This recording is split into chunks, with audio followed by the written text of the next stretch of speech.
الحمد لله ذي العزة والأولاء رب العالمين، والصلاة والسلام على سيد الأنبياء والمرسلين، والعاقبة للمتقين. أما بعد، فأعوذ بالله من الشيطان الرجيم. بسم الله الرحمن الرحيم. وتعاونوا على البر والتقوى ولا تعاونوا على الإثم والعدوان. صدق الله مولانا العظيم. إن الله وملائكته يصلون على النبي يا أيها الذين آمنوا صلوا عليه وسلموا تسليما. اللهم صل على سيدنا ومولانا محمد وعلى آل سيدنا مولانا محمد وبارك وسلم وصل عليه. الصلاة والسلام عليك يا سيدي يا رسول الله. الصلاة والسلام عليك يا سيدي يا حبيب الله. الصلاة والسلام عليك يا سيدي يا شفيع المذنبين، وعلى آلك وأصحابك يا سيدي يا رحمة للعالمين. بعد حمد و صلاۃ لائق عزت و تکریم جمیع احباب سمعین الوقار، رمضان کی بابرکت ساعتوں کے اندر جمعہ کی ادائیگی کے لیے اللہ کے گھر میں حاضر ہونے کا شرف حاصل ہو رہا ہے. اللہ کریم رمضان کی بابرکت ساعتوں کا صدقہ ہمارے گناہوں کو معاف فرمائے اور ان با رحمت اور با کرم لمحات کے ذریعے اللہ ہمیشہ کے لیے ہم سے راضی ہو جائے. آج کی جمعہ کی نشست کے اندر مذہب کا ایک عام پیغام ہم سماعت کریں گے. میں نے سورہ مائدہ سے ایک آیت کریمہ کا حصہ آپ کے سامنے تلاوت کرنے کی عزت پائی ہے. اللہ رب العالمین اس معاشرے کو خوبصورت اور باکردار بنانے کے لیے ایک اصول بیان فرماتا ہے. مسلمانوں کو اس اصول پر عمل پیرا ہونا چاہیے. معاشرے کے اندر جتنی کمیاں ہیں اس اصول پر عمل کرنے کے پیش نظر وہ کمیاں دور ہو جاتی ہیں. معاشرے کے اندر جو لوگ گرے ہوئے ہیں انہیں سہارا میسر آتا ہے.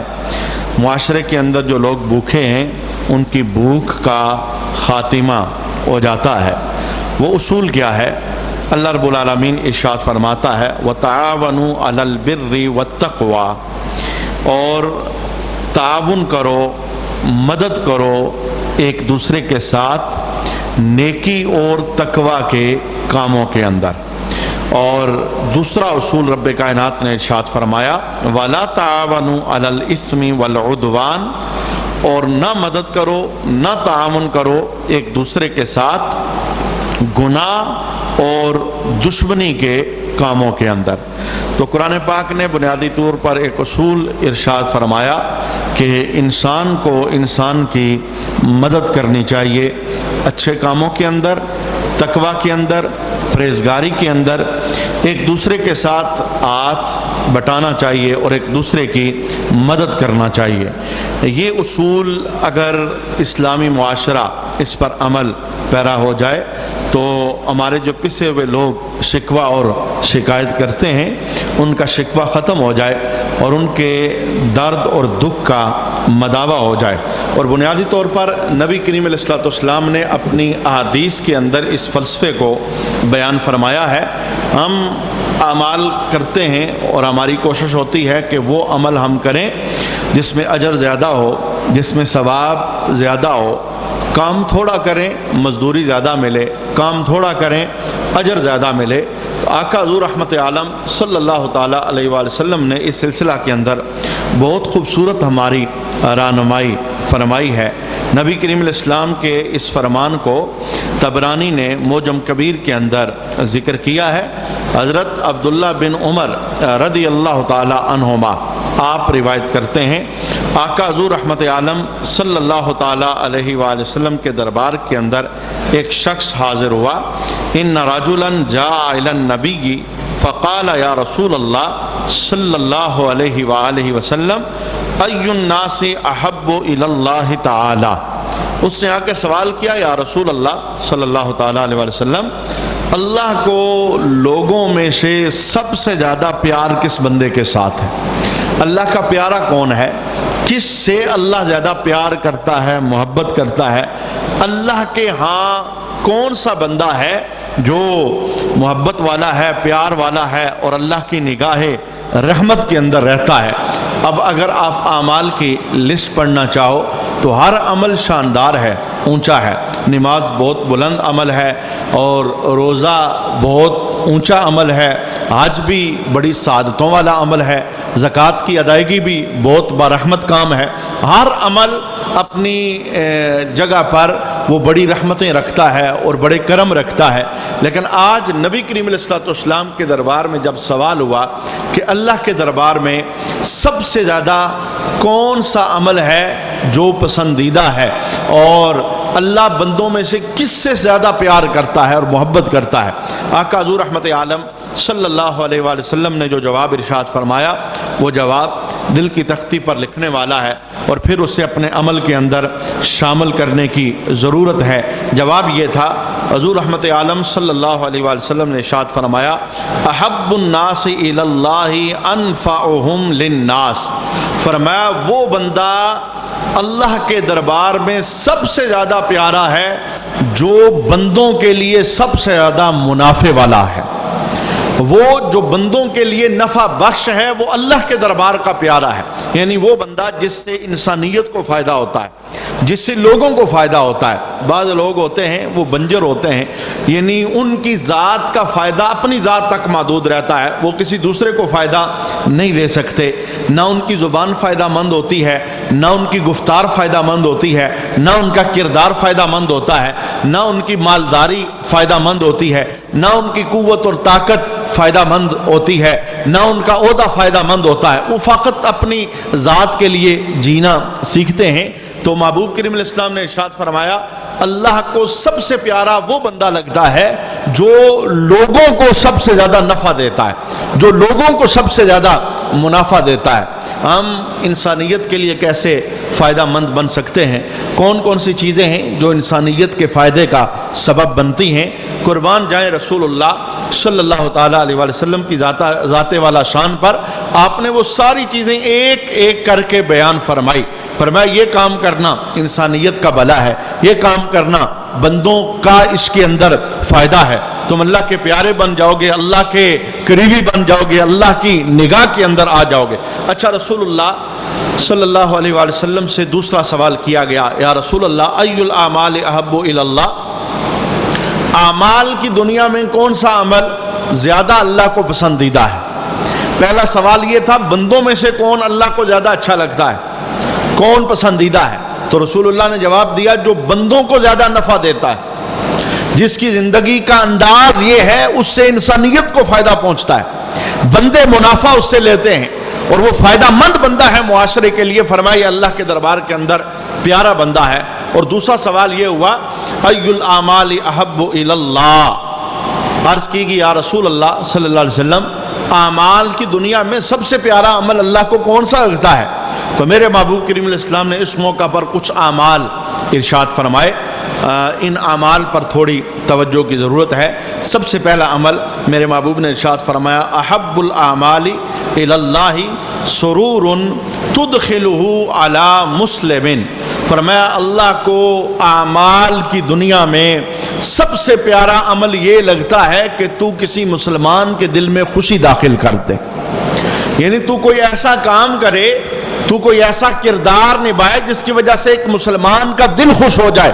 فرمایا مسلمان کے دل کو خوش کرنا، کسی غم زدہ کے غم کو دور کرنا، کسی دکھ والے کے دکھ کا مداوع کرنا، اللہ کے دربار کے اندر اعمال کی دنیا کے اندر یہ سب سے اونچا عمل ہے اور سب سے پیارا عمل ہے۔ اور پھر میرے محبوب کریم علیہ الصلوۃ والسلام نے ارشاد فرمایا او تکشف عنہ کربتاً، فرمایا اعمال کی دنیا کے اندر یہ عمل بھی اللہ کو سب سے پیارا ہے کہ کسی دکھ والے کے دکھ کو دور کر دیا جائے۔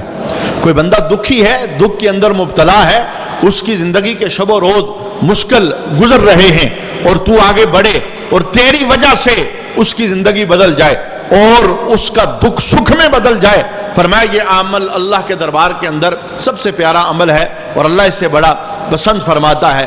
تیسرے نمبر پر رسول اللہ صلی اللہ علیہ وآلہ وسلم نے ارشاد فرمایا او تقضی عنہ دینا، فرمایا یہ عمل بھی اللہ کو بڑا پیارا لگتا ہے۔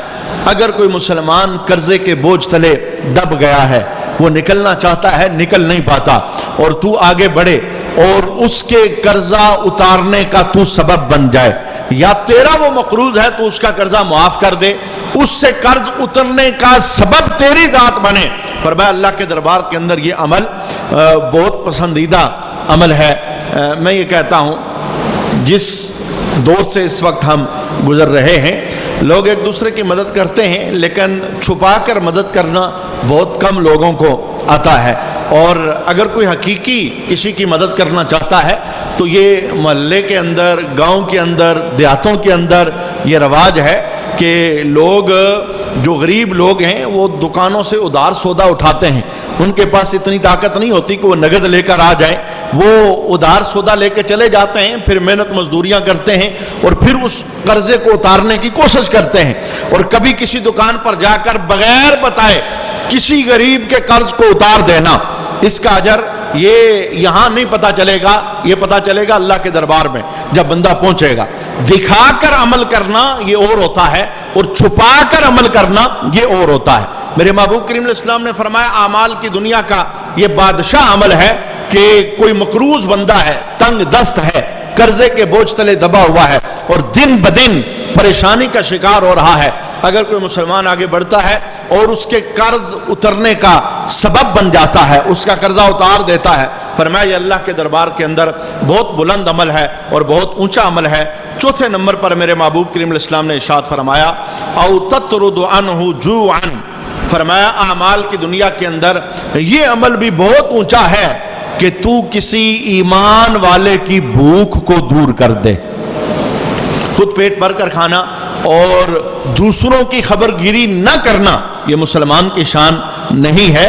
مسلمان اپنی بھی خبر رکھتا ہے اور اپنے ساتھ والوں کی خبر بھی رکھتا ہے۔ یہ رمضان شریف کا مہینہ ہے، جن لوگوں کو اللہ نے مال و دولت سے نوازا ہے وہ تو خوبصورت سحری بھی کرتے ہیں، خوبصورت افطاری بھی کرتے ہیں، لیکن یہ احساس پیدا کرنا کہ میرے محلے کے اندر کیا کوئی ایسا بھی جی رہا ہے جو افطاری کے اندر میرے والی نعمتیں استعمال نہیں کر سکتا، اور میں اگر اپنی نعمتوں میں سے عیاشی ختم کر دوں اور اپنی نعمتوں کا آدھا حصہ کسی غریب کی دہلیز تک پہنچا دوں اور اس کی بھوک دور ہو جائے اور وہ اچھے انداز کے ساتھ روزہ افطار کر سکے، تو میرے محبوب کریم علیہ السلام ارشاد فرماتے ہیں اعمال کی دنیا کے اندر یہ عمل سب سے پیارا ہے، سب سے بلند ہے۔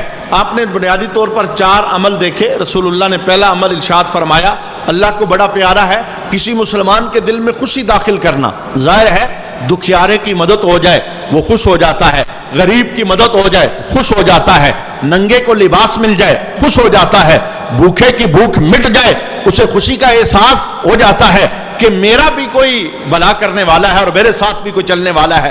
میرے محبوب کریم علیہ السلام نے دوسرے نمبر پر جو عمل بیان فرمایا کسی دکھ والے کے دکھ کو دور کرنا۔ کسی بھی غم کے اندر کوئی بندہ مبتلا ہے، غم کے مداوے کی کوشش کرنا، فرمائے اعمال کی دنیا کے اندر بہت پیارا عمل ہے۔ اور تیسرے نمبر پر رسول اللہ نے ارشاد فرمایا کسی مقروض کا قرضہ ادا کر دینا، اور چوتھے نمبر پر کسی بھوکے کو کھانا کھلا دینا۔ اگر آپ ان 4 باتوں پر غور کریں تو یہ ہمارے معاشرے کو خوبصورت بناتی ہیں۔ ان کے اندر ایک بات ہے احساس، یعنی اس سے دوسروں کے احساس کو سمجھا جا سکتا ہے۔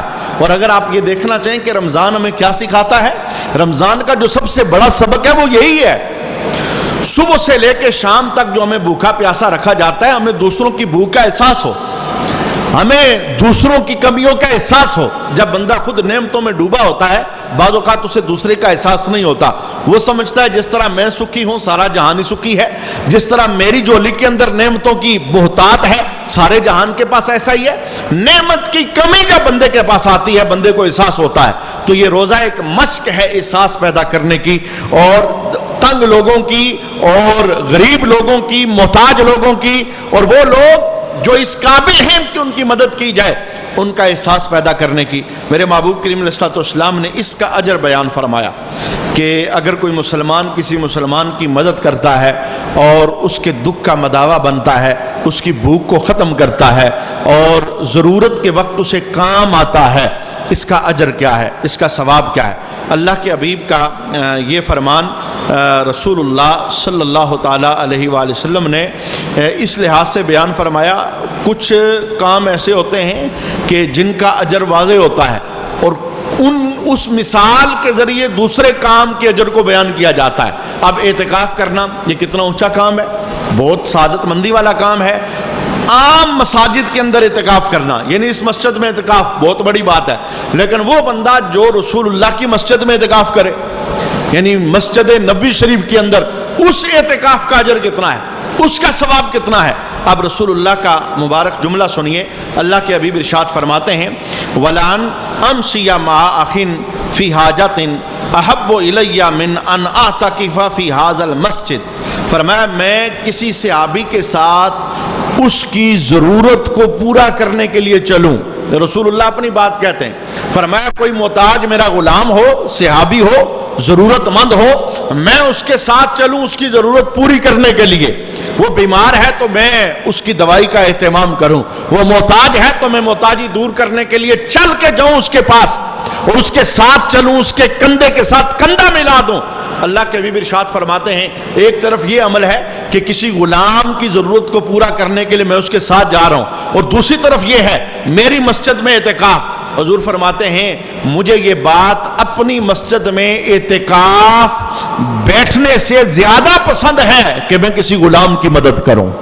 اور حضور ارشاد فرماتے ہیں صرف مجھے پسند نہیں ہے بلکہ یہ بات میرے اللہ کو بھی پسند ہے, چونکہ اللہ بندوں کو بندوں کے ساتھ تعاون کا حکم دے رہا ہے, بندوں کو بندوں کے ساتھ جڑنے کا حکم دے رہا ہے. جس نازک دور کے اندر اس وقت ہم لوگ گزر رہے ہیں, امیر لوگ یہ سمجھتے ہیں کہ یہ لانگ ٹائم کام ہو جائے گا, ہماری دولت نکلی تو کہیں ہم ہی محتاج نہ ہو جائیں اور پھر ہمیں ہی مانگنا نہ پڑ جائے. غریب تو پہلے ہی غریب ہے, لیکن جنہیں اللہ نے مالداری سے نوازا ہے وہ اس ڈر کے اندر ہیں, فکر کے اندر ہیں کہ ہم ہی محتاج نہ ہو جائیں. یاد رکھیے گا وباؤں کا زمانہ بہت لمبا نہیں ہوتا اور تنگیوں کا دور بہت لمبا نہیں ہوتا. قرآن پاک کے اندر یہ فلسفہ بیان ہوا ہے, ہر مشکل کے بعد آسانی آتی ہے, ہر تنگی کے بعد آسانی آتی ہے, غم کے بادل چھٹ جاتے ہیں, حالات بدل جاتے ہیں, اور جس موقع پر کسی کو آپ کی ضرورت ہو اور اگر آپ کام آ جائیں یہ بہت بڑی سعادت مندی ہے, یہ بہت بڑی رحمت معابی ہے. اچھا, اللہ کے حبیب نے ایک وعدہ ارشاد فرمایا, سب سے مشکل وقت انسان پر ہوتا ہے آخرت کا, جب ہمیں ہمارے پیارے قبر کے اندر ڈال کے واپس آ جاتے ہیں, یا قیامت کے دن جب حشر کی منڈی کے اندر ہم اللہ کے دربار میں پیش ہوں گے.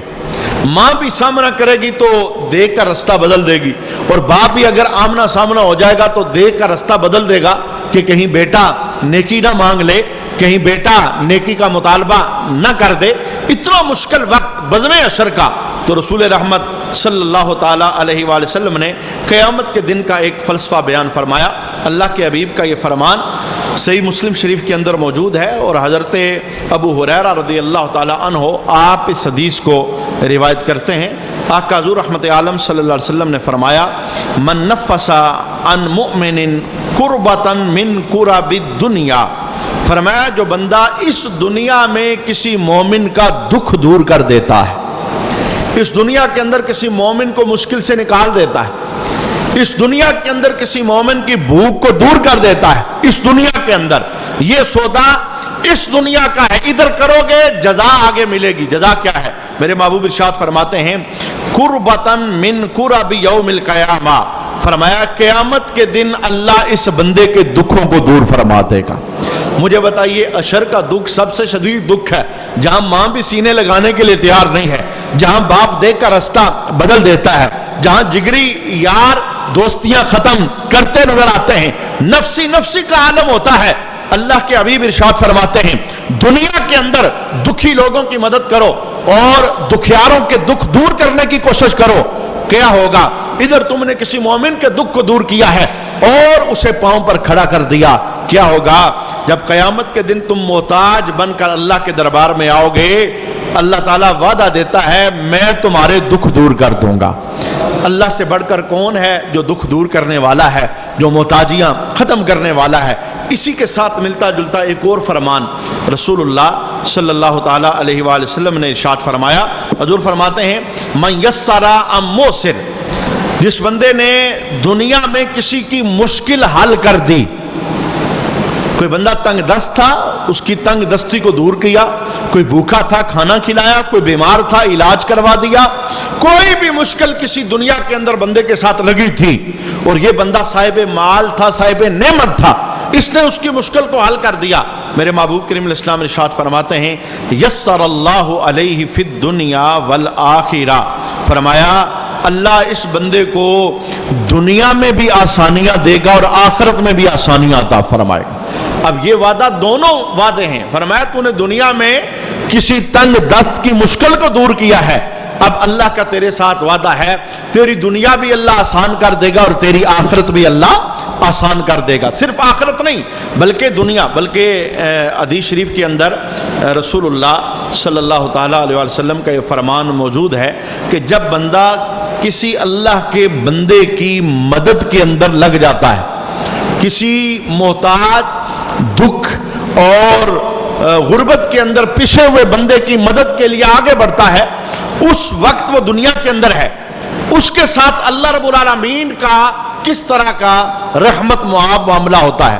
میرے محبوب کریم علیہ السلام نے ارشاد فرماتے ہیں، مسلم شریف کی حدیث ہے، آقا حضور رحمت عالم صلی اللہ علیہ وسلم نے ارشاد فرمایا واللہ فی عون العبد ما کان العبد فی عون اخیہ، فرمایا اللہ بندے کی اس وقت تک مدد کرتا رہتا ہے جب تک بندہ اپنے بھائی مسلمان کی مدد کرتا رہتا ہے، یعنی اللہ نے اپنی مدد کا وعدہ بھی اسی صورت میں ارشاد فرمایا ہے، اس وقت تک اللہ اپنے بندے کی مدد کرتا رہتا ہے جب بندہ اپنے بھائی کی مدد کرتا رہتا ہے۔ تو یہ جو ہمارا معاشرہ ہے یہ خوبصورت بن جاتا ہے جب ایک دوسرے کا احساس کیا جائے، جب پسے ہوئے لوگوں کا احساس کیا جائے اور ان کی غربت کو، ان کی تنگی کو اور ان کے حالات کی کجی کو سمجھتے ہوئے ان کی مدد کی جائے، ان کے ساتھ کھڑا ہوا جائے، ان کی بھوک ختم کی جائے، ان کے لیے آسانیاں پیدا کی جائیں، تو اللہ رب العالمین کتنے بڑے بڑے وعدے دے رہا ہے۔ فرمایا کسی غریب کی مدد کرو، قیامت کے دن میں تمہارے دکھ دور کر دوں گا، کسی غریب کی مدد کرو،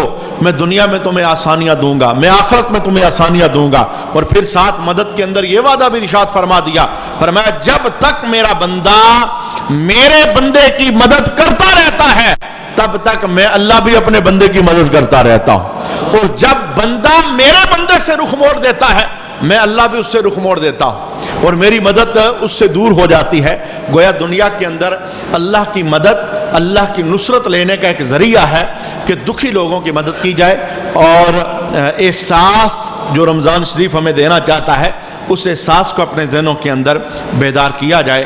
یہ ایک نہیں درجنوں حدیث اس عنوان پر رسول اللہ صلی اللہ علیہ وآلہ وسلم نے ارشاد فرمائی کہ ایک مسلمان کو مسلمان کا احساس ہوتا ہے، اور جسے دوسروں کا احساس نہیں ہے وہ کلمہ پڑھنے والا فقط اس نے زبان سے کلمہ پڑھا ہے، اسے ایمان کی حلاوت حاصل نہیں ہے، اسے ایمان کا جو اعلیٰ مرتبہ ہے وہ حاصل نہیں ہے۔ میرے محبوب کریم علیہ السلام کا یہ فرمان نعمان بن بشیر رضی اللہ تعالیٰ عنہ آپ روایت کرتے ہیں، یہ بھی مسلم شریف کے اندر حدیث موجود ہے۔ حضور نے بڑی خوبصورت مثال ارشاد فرمائی، ایک مسلمان کو مسلمان کے ساتھ رویہ کیسا رکھنا چاہیے، ایک مسلمان کو دوسرے کلمہ پڑھنے والے کے ساتھ تعلق معاشرے میں کیسا رکھنا چاہیے۔ میرے محبوب ارشاد فرماتے ہیں مثل المؤمنین فی توادہم وتراحمہم وتعاطفہم، حضور رحمت عالم ارشاد فرماتے ہیں کہ ایک مومن کی مثال دوسرے مومن کے ساتھ فی توادہم مودت کے لحاظ سے، یعنی ایک دوسرے کے ساتھ محبت کے لحاظ سے، پیار کے لحاظ سے. دوسرا جملہ حضور نے ارشاد فرمایا تراحمہم، ایک مومن کے ساتھ کتنا رحیم ہوتا ہے، کتنا رحم کا جذبہ اس کے دل میں ہوتا ہے اس لحاظ سے. اور تیسرے نمبر پر رسول اللہ نے ارشاد فرمایا وَتَعَاطُفِهِمْ، مہربانی کے لحاظ سے ایک مومن دوسرے مومن کے لیے کتنا مہربان ہوتا ہے. فرمایا یہ تین مثالیں ارشاد فرمائی، محبت کے لحاظ سے، رحمت کے لحاظ سے، مہربانی کے لحاظ سے. ایک کلمہ پڑھنے والے کا دوسرے کلمہ پڑھنے والے کے ساتھ کیا تعلق ہوتا ہے. حضور رحمت عالم نے یہ مثال ارشاد فرمائی، فرمایا اذا اشتکا منہ عضو تداعی لہ سائر الجسد بالسہر والحمى. فرمایا یہ مثال ایسی ہے جیسے انسان کا جسم ہے. ایک مومن کی دوسرے مومن کے ساتھ محبت کے لحاظ سے، رحمت کے لحاظ سے، مہربانی کے لحاظ سے مثال ایسے ہے جیسے جسم ہوتا ہے. اور حضور ارشاد فرماتے ہیں اگر انسان کی داڑھ کو درد ہو جائے تو انسان کا جسم پوری رات جاگ کے گزار دیتا ہے. اب یہ جسم کا باقی حصہ کو یہ نہیں کہتا داڑھ کو درد ہے میں تو سو جاتا ہوں. انگلی کو کٹ لگ جائے تو انسان کا دماغ یہ نہیں کہتا میں تو چلو سو جاتا ہوں، انگلی بیمار ہے میں آرام کر لیتا ہوں. تو فرمایا جس طرح جسم کا ہر عضو دوسرے عضو سے جڑا ہوتا ہے، ایک بیمار ہو تو دوسرا بیمار ہو جاتا ہے، ایک دکھ والا ہو تو دوسرا اس کے دکھ کے اندر شریک ہو جاتا ہے. فرمایا مسلمان کی مثال یہ ہے. مسلمان یکتا نہیں ہے، یعنی وہ علیحدہ ہو کے زندگی بسر کرے، مجھے کسی سے کوئی لینا دینا نہیں، کوئی مرتا ہے مرے، کوئی بھوکا ہے تو بھوکا رہے، کوئی ننگا ہے تو ننگا رہے، کسی کے پاس کھانے کے لیے کچھ نہیں تو کچھ نہیں. یہ مسلمان کا احساس نہیں ہے. مسلمان کی مثال رسول اللہ نے ارشاد فرمائی، فرمایا جسم کی طرح ہے. کسی جگہ پر بھی مسلمان کو تکلیف ہوتی ہے تو دوسرا مسلمان اس درد کو محسوس کرتا ہے. بلکہ میرے محبوب کریم علیہ السلام نے اس سے بھی خوبصورت مثال ارشاد فرمائی کہ ایک مسلمان دوسرے مسلمان کے ساتھ کیسے جڑا ہوا ہے. یہ کٹ نہیں سکتا، یہ علیحدہ ہو کے زندگی نہیں بسر کر سکتا، ان کا آپس کے اندر گہرا تعلق ہے. وہ تعلق کیا ہے؟ میرے محبوب نے ارشاد فرمایا المؤمن للمؤمن کالبنیان. فرمایا مسلمان کے لیے ایسے ہے جیسے دیوار کی اینٹیں ہوتی ہیں. اچھا اکیلی اینٹ کسی جگہ پر پڑی ہو تو اس کی کوئی حیثیت نہیں ہے، وہ کچھ بھی بوجھ اٹھانے کے قابل نہیں. میرے محبوب ارشاد فرماتے ہیں یشد بعضہ بعضا، اینٹیں بعد کے لیے سہارا بنتی ہیں. ایک اینٹ دوسرے سے ملتی ہے، دوسری تیسرے سے ملتی ہے، پھر وہ دیوار بنتی بہت بڑا چھت اٹھانے کے قابل ہو جاتی ہیں اینٹیں جب وہ ایک دوسرے کے ساتھ ملتی ہیں. فرمایا ایسے ہی بڑی سے بڑی مشکل آ جائے جب مسلمان دوسرے مسلمان کے ساتھ جڑتا ہے، مدد کرتا ہے، سہارا بنتا ہے، دکھ کے اندر کام آتا ہے، بڑی سے بڑی مشکل کا مقابلہ کر لیتا ہے، بڑے سے بڑے کرائسس سے گزرنے کے اندر کامیاب ہو جاتا ہے. تو مسلمان ہونے کے ناطے ہمیں ایک دوسرے کے ساتھ جڑنا ہے، ایک دوسرے کے ساتھ یوں جڑنا ہے جیسے رسول اللہ صلی اللہ تعالیٰ علیہ وآلہ وسلم نے ہمیں جڑنے کا حکم ارشاد فرمایا. اچھا یہاں تک تو کلام ان لوگوں کے لیے تھا جن لوگوں کو اللہ نے مال و دولت سے نوازا ہوا ہے. یہ رمضان شریف کا مہینہ ہے، زکاتیں لوگ ادا کرتے ہیں، صدقہ فطر ادا کرتے ہیں، گندم تیار ہے لوگ عشر ادا کرتے ہیں. اپنے علاقے میں اپنے محلے میں ڈھونڈیں ان محتاج لوگوں کو جو آپ کی مدد کے طالب ہیں.